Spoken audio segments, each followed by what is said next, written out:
Bonjour chers amis. Aujourd'hui, nous parlerons de la manière dont l'un des musiciens français les plus réussis a aidé Céline Dion à devenir la star que nous connaissons aujourd'hui. Oui, vous avez deviné juste, il s'agit de Jean-Jacques Goldman. Si Céline Dion compte des armées de fans dévoués des deux côtés de l'Atlantique, c'est sans conteste à Jean-Jacques Goldman qu'elle doit son phénoménal succès dans l'Hexagone. En effet, la personnalité préférée des Français est Derrière d'eux, sorti en 1995, qui demeure l'album francophone le plus vendu de l'histoire. Il produira ensuite S'il suffisait d'aimer, 1998, Une fille et quatre types, 2003, puis Encore un soir, 2016.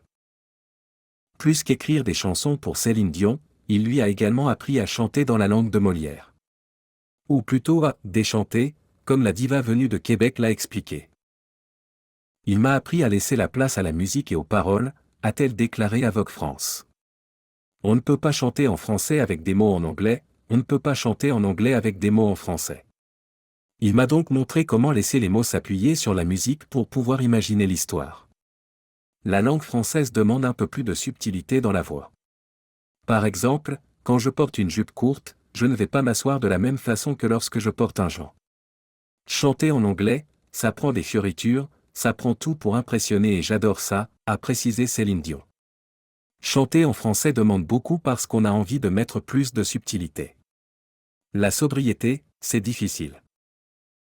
Ainsi, grâce aux leçons et conseils de Jean-Jacques Goldman, Céline Dion est devenue non seulement l'une des stars les plus brillantes de la scène musicale, mais aussi la propriétaire d'un style unique et d'une délicatesse d'interprétation, appréciée par ses fans du monde entier. N'oubliez pas de rester informé des nouvelles concernant votre star préférée sur notre chaîne.